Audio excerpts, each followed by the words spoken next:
Hello everyone, जय श्री कृष्णा। श्री वृंदावन धाम वो दिव्य स्थान है जहाँ आज भी दुनिया की सबसे भव्य होली खेली जाती है। कहते हैं जिसने भी ब्रज की होली नहीं देखी उसने संसार में कुछ नहीं देखा। इसलिए आज भी देश विदेश से लोग असली होली का आनंद लेने सिर्फ वृंदावन आते हैं, जहाँ बसंत पंचमी से ही होली का उत्सव शुरू हो जाता है। जहाँ दुनिया सिर्फ रंग से होली खेलती है, वहीं ब्रज में रंग, लड्डू, फूल, मिठाई और लट से होली के रंग बिखेरे जाते हैं, क्योंकि ये परंपरा यहाँ नंद के लाल खुद आज से 5000 साल पहले शुरू किए थे। इसलिए आज के इस वीडियो में हम आपको बताएंगे कि आज ब्रज में मनाई जाने वाली होली के पीछे का रहस्य। भगवान कृष्ण की हर लीला निराली होती है। माता यशोदा की ये सावरे पुत्र इतने नटखट थे कि उनके होली आने का सब्र नहीं होता था। इसलिए श्री कृष्ण होली से काफ़ी दिन पहले ही अलग अलग तरीके से ब्रज के गोपियों को अपने प्रेम के रंग में रंगना शुरू कर देते थे। इसलिए गोपियाँ पहले इसके लिए तैयार नहीं रहती थीं। भगवान श्री कृष्ण अपने ग्वाले दोस्तों के साथ राधा रानी से होली खेलने के लिए होली से पहले ही बरसाने पहुँच जाया करते थे, लेकिन राधा जी को रंगना इतना भी आसान नहीं था। इसलिए श्री राधा रानी सुबह सुबह अपनी सहेलियों के साथ बाँस की लाठियाँ लाकर खड़ी रहती थी। जैसे ही कान्हा या कोई ग्वाला मिलता तो उसे खूब लाठियाँ पड़ती थीं और सभी गोपियाँ हाथ में लठ लिए गोपों के पीछे वृंदावन तक दौड़ती थीं। कई बार श्री कृष्ण गोपियों को पकड़ में आ जाते थे तो उनका सुंदर गोपी के रूप में श्रृंगार करके उनसे खूब नृत्य करवाया जाता था। तभी से लठ मार होली बरसाना की परंपरा बन चुकी है।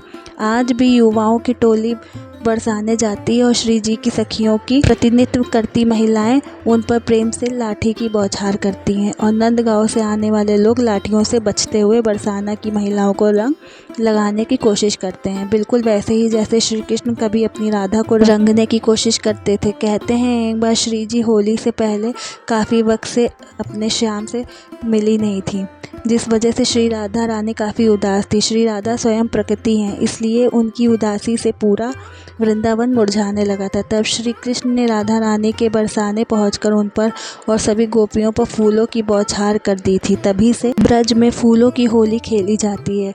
होली पर सिर्फ रंगों से खेलना बेशक पूरे संसार का नियम है, पर ब्रज में ऐसा कोई नियम मायने नहीं होता।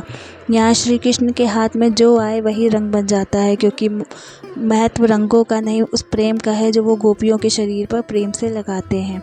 गोपियाँ और श्याम को जो मिलता है वो एक दूसरे पर वही मारकर होली खेलने लगते थे। इसलिए आज ब्रज के कुछ हिस्सों में मिट्टी कीचड़ वाली होली, बरसाना में लड्डुओं की होली बड़ी प्रचलित है। इतनी तरह की होली खेलने के बाद आखिरकार वो दिन आता था जिसका श्री कृष्ण को इंतज़ार रहता था। होली का मुख्य दिन जिसमें ब्रज में रंग खेला जाना होता था। कन्हैया हमेशा मैया यशोदा से एक ही सवाल करते थे कि राधा इतनी गोरी क्यों है, मैं श्याम वर्ण क्यों हूँ। इसलिए इस दिन यानी होली के दिन तो यशोदा मैया पूरी छूट देती थी कि कान्हा को कि आज कृष्ण जो चाहें उस रंग का राधा रानी को बना सकते हैं। तो कन्हैया ने भी ये बात मानकर सारे रंग राधा रानी पर डाल दिए थे।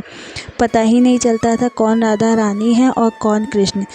इस दिन ब्रज में सभी के रंग में रंगे नज़र आते थे। श्याम रंग में आज भी होली मनाने के लिए पूरी दुनिया में ब्रज से बेहतर कोई जगह नहीं है। यहाँ रंग नहीं, जब धरती पर साक्षात ईश्वर उतरते हैं तो उनका प्रेम बरसता है। अगर आपको मेरा ये वीडियो पसंद आया हो तो प्लीज़ लाइक शेयर सब्सक्राइब कीजिए। Thank you. जय श्री कृष्णा।